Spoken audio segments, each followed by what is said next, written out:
చాలా ఏళ్లుగా గుడ్ల గురించి ఒకటే కన్ఫ్యూషన్ కదా. అసలివి మంచివా కాదా? రండి, ఈరోజు ఈ అపోహలన్నింటినీ పటాపంచలు చేసి అసలు కథేంటో చూద్దాం. సరే, అసలు విషయానికొద్దాం. చాలామందిని టెన్షన్ పెట్టే ప్రశ్న ఇదే. రోజుకి 4 గుడ్లు తింటే ఏమవుతుంది? సైన్స్ ఏం చెప్తుందో వింటే చాలామంది ఆశ్చర్యపోవడం ఖాయం. మనం ఇప్పటిదాకా విన్న పాత మాటలు, హెచ్చరికలు అవన్నీ పక్కన పెట్టేయండి. ఎందుకంటే ఆధునిక సైన్స్ గుడ్ల గురించి ఒక సరికొత్త, చాలా ఇంట్రెస్టింగ్ కథ చెప్తోంది. ఏంటో చూద్దామా? మొట్టమొదటగా గుడ్ల గురించి ఉన్న అతిపెద్ద అపోహని బద్దలుగొడదాం. అదే కొలెస్ట్రాల్ భయం. చూడండి, పాత నమ్మకాలకి ఇప్పటి సైన్స్కి ఎంత తేడా ఉందో. 1960లలో ఏమనుకునేవారంటే మనం గుడ్ల ద్వారా తినే కొలెస్ట్రాల్ నేరుగా మన రక్తనాళాల్లో పేరుకుపోతోందని. కానీ నిజం వేరు. మన బాడీ చాలా స్మార్ట్. దానికి కావలసిన కొలెస్ట్రాల్ను మన లివరే తయారు చేసుకుంటుంది. ఎప్పుడైతే మనం గుడ్లలాంటివి తింటామో అప్పుడు లివర్ తెలివిగా తన ప్రొడక్షన్ని తగ్గించేస్తుంది. అంటే మన బాడీలోనే ఒక అద్భుతమైన బ్యాలెన్సింగ్ సిస్టమ్ ఉందన్నమాట. అంటే సింపుల్గా చెప్పాలంటే గుడ్లు తింటే కొలెస్ట్రాల్ పెరిగిపోతుందనేది జస్ట్ ఒక అపోహ. నిజానికి చాలామంది ఆరోగ్యవంతుల్లో గుడ్లు తినడం వల్ల మంచి కొలెస్ట్రాల్ అంటే హెచ్డిఎల్ పెరుగుతుందని, చెడు కొలెస్ట్రాల్ అంటే ఎల్డిఎల్ వల్ల జరిగే నష్టం కూడా తగ్గుతుందని కొన్ని స్టడీస్ చెప్తున్నాయి.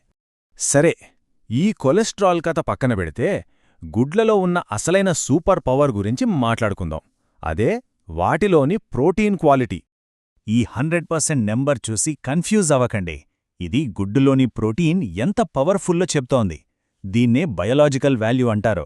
ఇంకా సింపుల్గా చెప్పాలంటే మనం గుడ్డు తిన్నప్పుడు అందులోని ప్రోటీన్ని మన శరీరం దాదాపు వేస్ట్ చేయకుండా 100% వాడేసుకుంటోంది. దేనికి? కండరాలు పెరగడానికి, హార్మోన్లు తయారు కావడానికి. ఈ విషయంలో గుడ్డు, చికెన్ లేదా చాపల కన్నా కూడా బెటర్ అని చెప్పొచ్చు.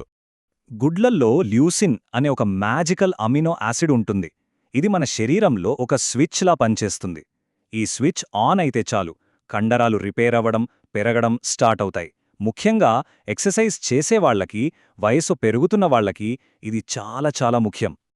చాలామంది చేసే పెద్ద తప్పు ఏంటంటే తెల్లసొన మాత్రమే తిని పచ్చసొనను పడేయడం. కానీ అసలు సిసలైన పోషకాల నిధి ఆ పచ్చసొనలోనే ఉంది. దాని పవర్ ఏంటో ఇప్పుడు చూద్దాం. మరి పచ్చసొనను పక్కన పెట్టడం కరెక్టేనా? అలా చేయడం వల్ల మనం ఎంత పెద్ద న్యూట్రిషన్ని మిస్ అవుతున్నాం? ఈ ప్రశ్న చాలామందిని ఆలోచింపజేస్తుంది కదూ. పచ్చసొనని వదిలేశామంటే మనం అసలైన మ్యాజిక్ని మిస్ అయిపోయినట్టే. చూడండి, మెదడుకి ఫ్యూయల్ లాంటి కోలిన్, రోజంతా మనల్ని యాక్టివ్గా ఉంచే మంచి ఫ్యాట్స్, మన కళ్లకి ఒక రక్షణ కవచంలాంటి ల్యూటిన్, జియాక్సంతిన్, ఇలా చెప్పుకుంటూ పోతే ఎన్నో విలువైన పోషకాలన్నీ ఈ పచ్చసొనలోనే ఉన్నాయి. ఇంకాస్త లోతుగా వెళ్తే గుడ్లు మన మెదడు మీద, మన మూడ్ మీద, చివరికి మన కంటిచూపు మీద ఎలాంటి అద్భుతాలు చేస్తాయో చూద్దాం. మిథైలేషన్. ఈ పదం కొంచెం టెక్నికల్గా అనిపించచ్చు, కానీ ఇది చాలా సింపుల్. మన బాడీకి ఇదొక మాస్టర్ మెయింటెనెన్స్ సిస్టమ్ లాంటిదనమాట.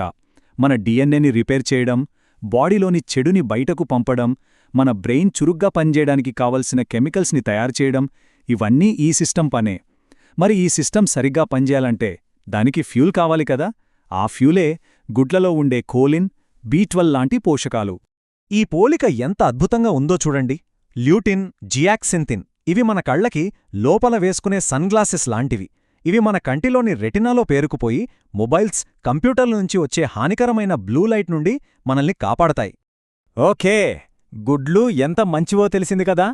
మరి వాటి నుంచి పూర్తి లాభం పొందాలంటే ఏం చెయ్యాలి? కొన్ని సింపుల్ టిప్స్ చూద్దాం. ఇక్కడ చాలా క్లియర్గా ఉంది. గుడ్లను ఉడకబెట్టుకుని తినడం లేదా ఆలివ్ ఆయిల్ లాంటి మంచి నూనెతో వండుకోవడం బెస్ట్. వాటితో పాటు కూరగాయలు, అవకాడో లాంటివి తింటే ఆ ప్రయోజనాలు డబల్ అవుతాయి. అదే బేకన్, సాసేజ్ లాంటి ప్రాసెస్ చేసిన మాంసాలతో లేదా చక్కెర ఎక్కువగా ఉండే పాన్ కేక్లు, జ్యూసులతో కలిపి తినడం మాత్రం అవాయిడ్ చేస్తే చాలా మంచిది. సో ఫైనల్గా చెప్పేదేంటంటే గుడ్లు అంటే భయపడాల్సిన ఫుడ్ కాదు. అది నిజంగానే ఒక సూపర్ ఫుడ్. బోలెడు పోషకాలు, తక్కువ ఖర్చు, ఎన్నో రకాలుగా వండుకునే వీలు. ఇంతకన్నా ఏం కావాలి? ఇప్పటికి గుడ్ల మీదున్న అపోహలన్నీ తొలగిపోయాయనే అనుకుంటున్నాను.